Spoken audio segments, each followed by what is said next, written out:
Welcome to Charts Today. My name's David Linton, and today's edition for Friday, the 26th of July, comes to you from London.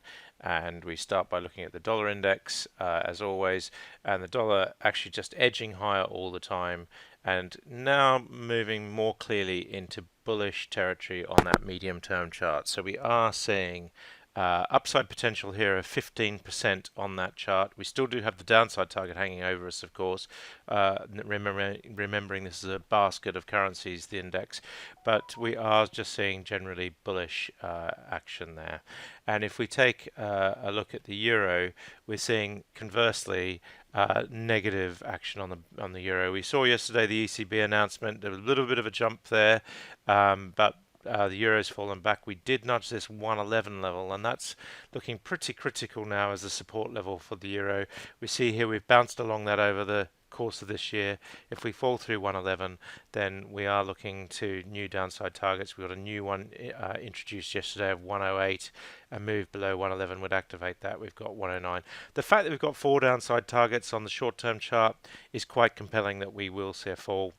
And we've got 104, and then targets well below parity. So the euro looking pretty bearish in its outlook against the dollar. Against the yen, the dollar is actually looking bullish here as well on the short-term chart. Medium and long-term has got more work to do. The yen being the safe haven currency for a lot of investors, but the dollar looking strong there on the short term. Sterling sitting at 124.26, sinking back to bearish territory, bearish on all three charts. The market's starting to price in more and more a hard exit for Brexit. Looking at sterling against the euro, we see here we're also bearish in the medium and long term. Short term, we're just coming back into that bearish zone. So the euro and sterling almost sort of falling by as much, and that's why we're not seeing such a big change there as we are against the dollar. Against the Swiss franc, we're sitting at 123.21. So we've come off the bottom here a little bit, but we are still looking very bearish there as well. Bitcoin back below $10,000, so we're really playing with this $10,000 level now. We're above it 1 minute, we're below it the next, so becoming quite a critical psychological level for Bitcoin. The markets were generally down yesterday. We saw the US S&P 500 index down 0.5%. The Nasdaq was down actually by 1%, so we were lower there, and the Dow was down by 0.5%. The Russell 2000 index, having bounced earlier this week, fell away again last night. So we are seeing general weakness there in the smaller caps' ability to make new highs. They're a long way from doing that. Looking at the S&P 500 index future, we see that we're up slightly this morning, and the Nasdaq E-mini recovering some of that 1% lost yesterday. So it looks like we will open flat to slightly higher based on the futures. The UK market is flat this morning, still bearish on that short-term chart, just seesawing below there, hitting some long-term resistance, probably on the lagging line as well. So the UK market just struggling to break higher. Political woes in the UK not helping. Looking at the mid-caps in the UK, they are still in a mini uptrend here. This last week it's been pretty positive, and we're seeing the medium-term chart looking good. Long-term, we've still got some work to do to wander out there. And the DAX index, we are seeing we're up very slightly this morning, but we fell away quite heavily yesterday.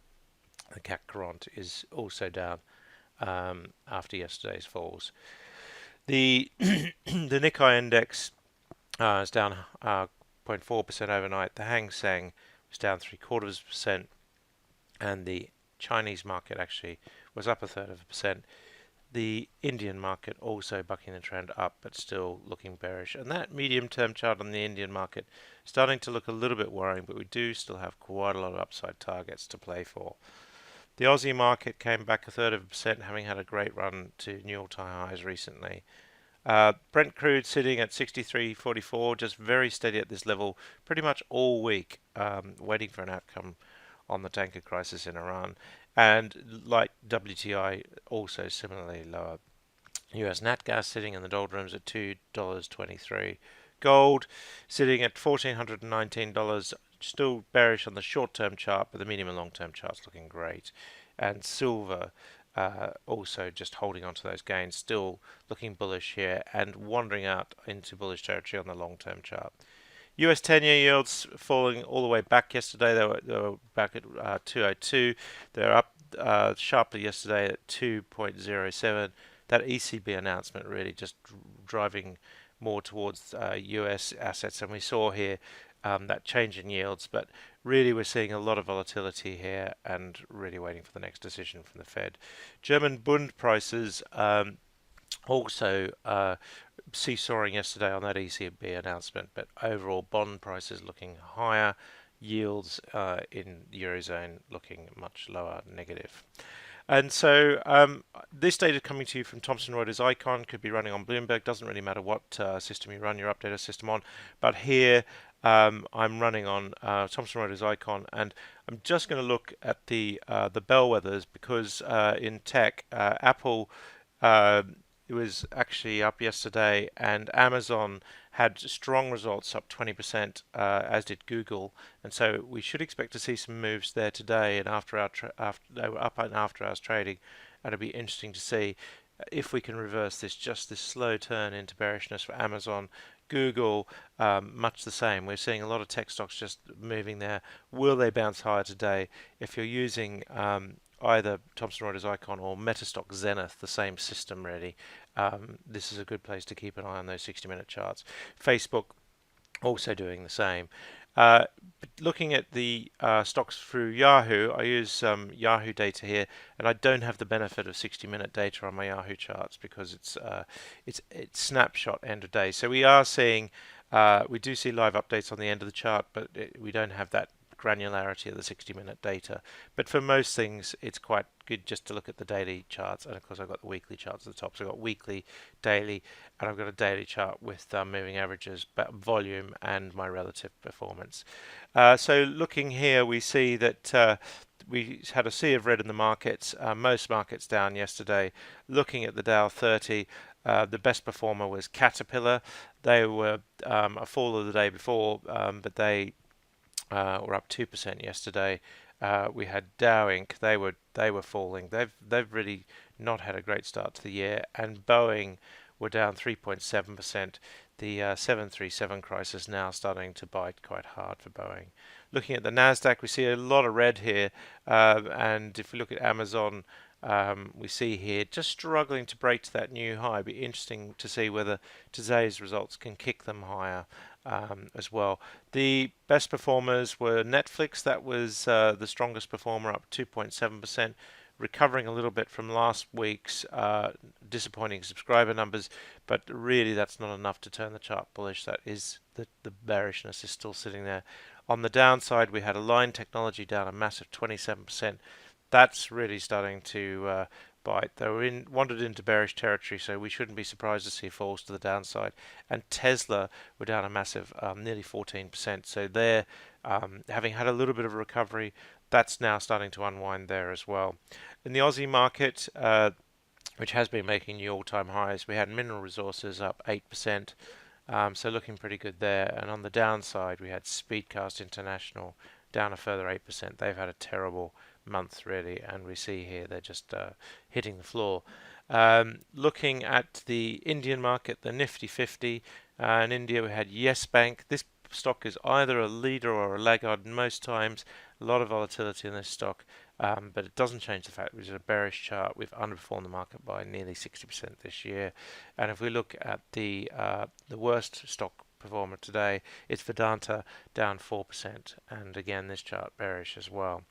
Taking a look at Europe now, as we come into the close of the week, the UK market, the best performer is Vodafone. They came out with results this morning, which were disappointing on growth numbers, but that was better than the market expected, hence we're seeing the rise. Some guidance from Pearson this morning also pushing prices up 5%, so that's looking pretty good. Interesting to see Ocado up 1%, and Diageo, which came out with results yesterday, also up 1%, so they're bouncing back after those results yesterday. Looking at the downside, we've got Anglo American, Antofagasta, Glencore. We're seeing a lot of the resource stocks there. Looking at Anglo American down 5%, EasyJet down 2.6%. That chart's still looking pretty bearish. Sage has been quite hit lately, and we're seeing they're down 1% as well. that trend starting to come to an end. We're seeing that showing up really clearly on the relative chart. And if we look at Rightmove, they had results out this morning as well. The results were pretty good, but they're just disappointing the market somewhat here, and this will be the interesting point. Can they bounce back? We were as much as 25% of the head of the Dow Jones performance this year on Rightmove. We've given that all up in the last several weeks, so it'll be interesting to see if we can bounce from here. But we're also seeing quite a few retailers here. Tesco's down. So the UK market being quite heavily hit. Sainsbury's down as well. M&S. So we are seeing M&S down 1% there, underperforming the market by 30% so far this year. Really hard to see how these high street names charts get better. Looking at the FTSE 250, we've got Amigo Holdings. They're up 3% this morning, but not enough to really change the picture there. Looking to the downside, Sports Direct. This is the story today. We've had delay in results here. From Sports Direct. They were meant to announce results this morning. We haven't had that update yet. The market's starting to get a little bit jittery on Sports Direct, expecting these results today, and they're likely to be quite disappointing. So we see here we're pretty bearish there. Funding Circle, further woes for them, down 2.5%. Sentiment in Egypt. So we are seeing some quite big falls in the mid caps there as well. Looking to Europe now. The best performers in Europe, Vivendi in Paris, they're up this morning. That's starting to look like a recovery to higher highs, so that's looking pretty good. Bayer in Germany, they're up 1.3%, not enough to really change the chart. And if we look at the downside in Europe this morning, we've got Kering Group in Paris. They are looking a little bit bearish and starting to turn over there on that medium-term chart, holding on to about 12% outperformance this year. That's it for today. Until tomorrow, happy charting. See you then.